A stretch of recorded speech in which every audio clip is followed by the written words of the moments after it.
Welcome back to the most iconic series here on YouTube, The Big White T. You know what it is, you know how we do. Yeah. Today we actually have a really good video planned out for y'all because it's the first of the year, the calendar year, Q1. We are doing what we watched in February. Oh, whoa! So wake up, grab your phone, grab your glue stick, and let's watch this video. You know the deal, we are talking about movies we watched of the month, so let's get to it. Let's get into the video. Not bad, not bad. All right, for my first movie of this second month of the year, Number one. Number one. The first movie is going to be Send Help from one of our from a channel favorite. Wish yes. he was friend of the show, but not yet. Soon. Soon. Sam Raimi directed this. Send Help. It stars Brian O'Connor. That's Fast and Furious, dog. Dylan O'Brien Yeah. and Rachel McAdams, starring in a horror-esque movie. Simple premise is basically the Chad CEO was he recently became the CEO because his dad passed away, leaving him the company. Rest in piss. And then you have the hard-working Floyd that is trying to make a name for herself. Wow. She is very good. She's a very good worker, but she has the classic trope of she's a little weird. She's a little quirky. She got the classic bedazzled thing where a couple of co-workers were talking about going to a bar to do karaoke, and she's like, "Oh, I was made for loving you by Kiss." And they were like, "Oh, Yeah. Shut up, Floyd." Right, but essentially they go on a trip to China, and they go to Chinatown. Guangdong, China. Yeah, Guangdong, China. Okay. Guangdong Tigers. Ni hao! Ni hao! But in that plane, it's her, the CEO Chad, and then his group of loser chuds. Hooligans. essentially. Yeah, hooligans. The plane crashes, and sure shit, his leg gets broken. Oh, shit. Or gets injured. So Rachel McAdams, she happens to be a survivalist. On her free times, there was a show that she tried out for. Think of kind of like Naked and Afraid, but without being naked. So the premise is basically, you know, the douchebag CEO is like, "You can't talk to me this way. I'm the boss." And of course, she's like, "Look where we're at. I'm captain now." Yeah. You know, essentially that. It's a good movie. I liked it. I saw a lot of hype about it. Yeah. Is it worth the hype? It's not like super scary, like, oh, it has its Sam Raimi flair, though. Okay. It does have a little Sam Raimi flair, a little spin. There's a lot of like bloody scenes, and classic Sam Raimi, can't go wrong. Not a bad movie from the Rayman. Just smile and wave, boys. Smile and wave. With my first movie of the month, I watched Smile Dos. Oh, okay. Yes, so I watched Smile 2. I've seen the previous one back in the day. I watched Smile 1 on my Cinco. Oh, the El Cinco. Yeah, El Cinco. I actually watched Smile 1 at a drive-in theater, so that was a weird crazy. experience. Smile 1 for me was, Right. I thought the ending was creepy enough where I was just like, oh, that's weird. But other than that, you know how I feel about horror movies. They don't get my oil greased enough, you know. So grease the wheel for you. Smile 2, I went into it with basically the same expectations of like, I'm hoping to see some cool stuff. It's kind of like him for me, not entirely, but really? It's like a thing where I enjoyed the premise, like a pop star musician kind of dealing with where it can be like a metaphor for like being famous. For and all sure, that. definitely. But man, same thing where like there's a really creepy thing at the end, and then everything else was just like, why do you do the things you do in these horror movies? Why would someone logical do that? I think I gave it like a 2 stars. Like, it's not the worst thing ever. And it's not him. I mean, you gave him like half a star? Yeah, that movie sucked. But I can see why people would like Smile 2. But for me, I did it. If you get mad at anything I say on this channel, you come see him. It looked like a cool movie, cool premise. I get why I never got around to watching it. I think it's just like, I understand why people like them. Yeah. But I would say they're outright better movies than like the FNAF movies. That's not a hot take. That's a fact. I could see that. Yeah. I mean, shit. I mean, well, the FNAF 2 wasn't that hot. Hey, you're not missing much. Not missing much. Call an ambulance! Call an ambulance! But not for me. Moving on to my second movie of February. February is going to be a little light year for to infinity and beyond. It's a little friend of the channel. His name is Mark Fishbach. I don't know if you've ever heard of him. Fishbach. But who the fuck? A famous YouTuber with over 13 or 14 million subscribers. He was a pinnacle character in the video game reaction well, not really reaction, just the video game genre. I watched Iron Lung.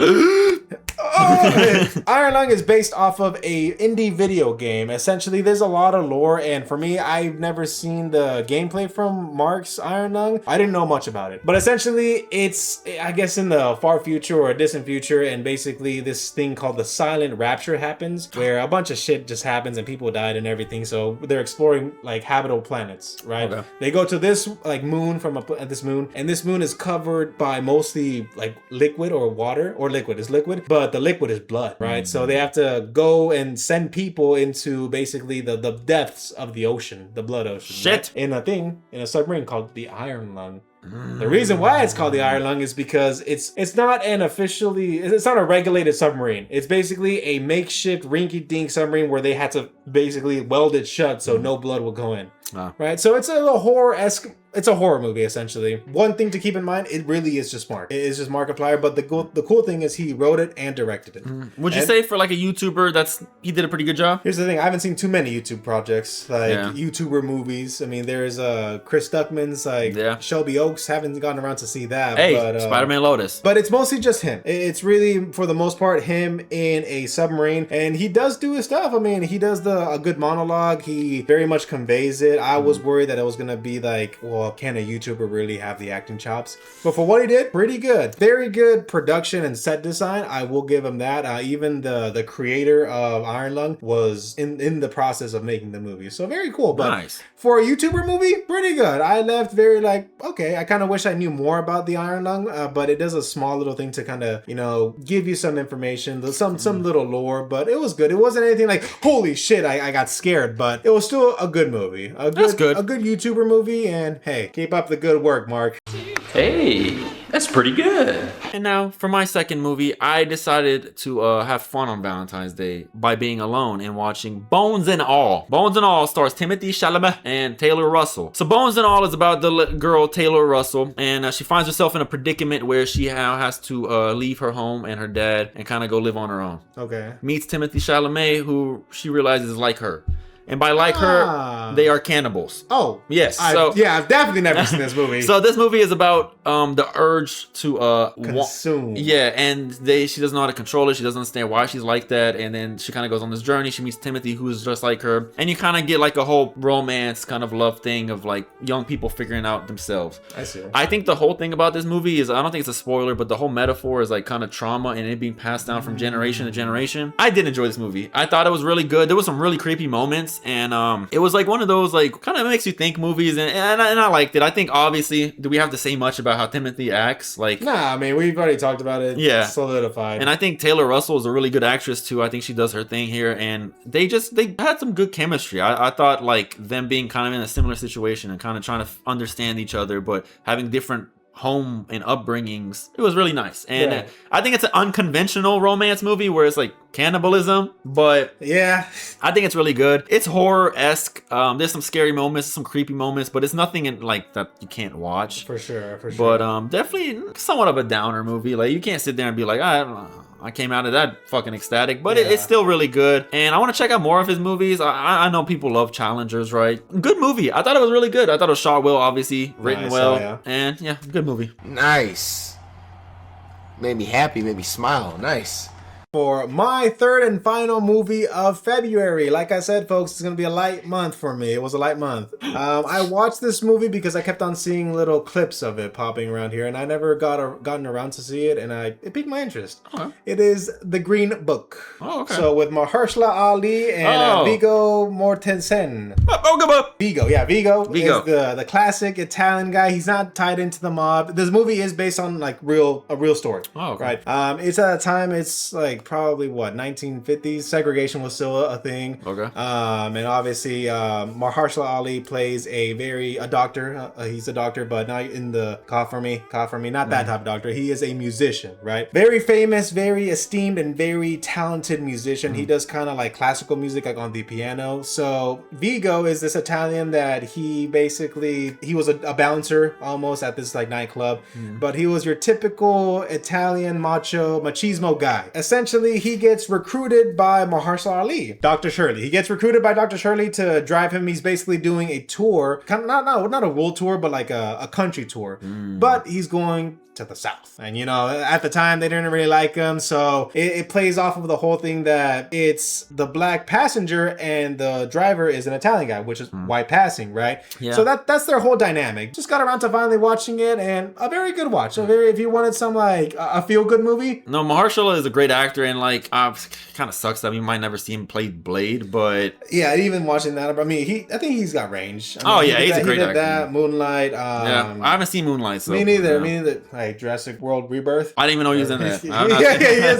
that. Sounds interesting enough though. It sounds like a good movie. It's a good wholesome movie. I'm glad I got to watch every it. now and then. Not every now and then, but I don't mind ever throwing on like a good wholesome feel good movie. Right. Granted, you have your safe picks like, you know, Disney, Pixar, Goodwill Hunting, Forrest Gump, but it's like it's nice to see movies that are like IRL in real life for the non-gamer. It's nice to see movies like that with actual human characters in real life. You know? Tackle a tough topic and like execute it well. And what's crazy, I love when movies do this, where like it could be like very like somber and sad when it's like, for instance, like the Jeffrey Dahmer like documentary on Netflix, where it's at the end it shows there was like 50 victims that he did and things like that, or like it ends and it says this is what they were doing after the movie took place or whatever. But essentially it came out that Dr. Shirley and Vigo's character, which is based on a real person, they died only months apart. Oh, okay. In 2013, which is crazy. That's but, I mean, nice. Yeah, from the 50s to 2013. Yeah. It's a long life. A good movie. I definitely recommend. It's enough to make a grown man cry. All right, for my last movie, it's a little double feature. Ooh. So bang bang. We'll start with the first movie, obviously, because you know the next one's gonna be the next one. But I watched Toy Story. Right. 1995 is when it released. That always trips me out. That Crazy. always So trips me out. Pixar had a couple of like shorts and animated, like the toy one. It seems like they were testing their animation, how far they could take it. Then Toy Story came out. Man, what can you say? It was a fucking hit. Like it's such a simple premise, but it's really dope. Like obviously toys come to life when the kids don't see and the parents don't see, people don't see. And toys have personalities kind of tied to their what they are. And you know, Woody is living his life. Woody loves his life. He loves Andy. He loves being the head honcho. New fucking toy comes in. Buzz. Buzz has that whole thing of like, I don't know I'm a toy. I'm just like this person. It's my personality. So they go back and forth. I like that about the first movie, where it's kind of like a power dynamic. Like they're fighting each other, but kind of like the Green Book, where holy shit. Okay. So they come back together at the end and they realize, man, we love Andy. Buzz realized someone loves me. Right. I serve a purpose. So that movie's just great, man. Here's a little discourse we could start in the comments. Like, comment, and subscribe if you were Team Buzz or Team Woody. I mean, the animation, I'm not gonna say it's like the best animation, but no, I mean 1995, bro, but I mean it's still good. I mean, Yeah. and even if it's like we say on the channel, if you look through everything through a lens of like nitpicking, you're gonna find flaws. Like for instance, every kid in Toy Story is shaped like Andy. Every kid, every kid is Andy. So it's like budget cuts. I mean, what can you do? The fucking Sid's dog is chopped. I never like those type of dogs. Yeah. Though his toys would scare the fuck out of me. Oh yeah, no. When I was younger, I like those. I love that whole thing. The scene though is like where they build them up to be scary, and at the end they're just like helping. Yeah, they rebuild them. And it's like that's nice. But you get really good classic like meme moments. I think one of my favorites is like, Buzz, look at alien, where? And then he just fucking dies laughing. I love that. I love where Sid gets like the fucking thing in the man is like, it came, the big one, and then it starts like raining. He's like, oh, what? No. You get really good moments. It's like, a great movie. It's that type of humor that, damn, maybe Disney has it, or maybe Disney still has a little bit of it, but back in the day, bro, they had it really. They had the game on lock. As you can tell, I'm starting the journey. So the Pixar theory. Yeah, I wanted to go back and watch like the Toy Story movies leading up to 5. Yeah. And obviously that's the first one. I got 5. I obviously transitioned to Toy Story 2. Toy Story 2. Which, you know, we've always talked about, and I don't know if anyone laments the same feeling, but I think 2 is superior. Yeah. And I got a bone to pick on. Letterboxd is rated lower than Toy Story 1. That's crazy. But like 2 or 3 points. That's crazy. I think that's like definitely we could like touch on that on a video of like goated sequels. Oh in yeah. the sense that I think 2 knocks it out of the park. Yeah.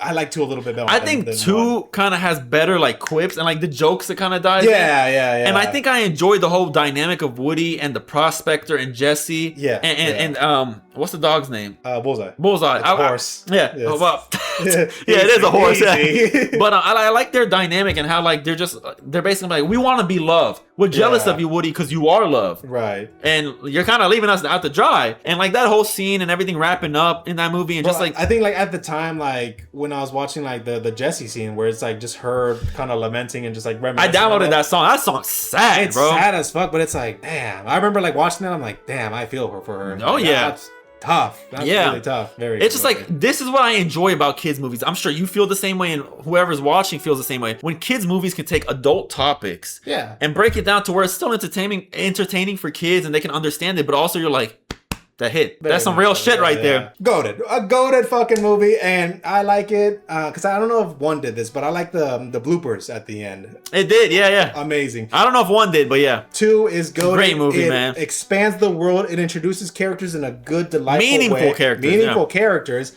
And hey, it does it flawlessly. Oh yeah. Perfect. That's gonna wrap up movies we watched in February. You know, we keep this series alive because it's a fun little deviation from our typical content, just to show that we keep things fresh and give our opinions on the movies. Maybe you will find out some recommendations, or maybe in us talking about it, you'll say, hey, you know what? I might give that movie a watch. Hey, that ain't bad. That ain't bad. And we don't fake the funk over here. Yeah, and you can fake the funk by not liking, comment, and subscribing. Exactly. So please do all those things before you head out and click exit on this video, and we will see you very, very soon. You got a friend in us.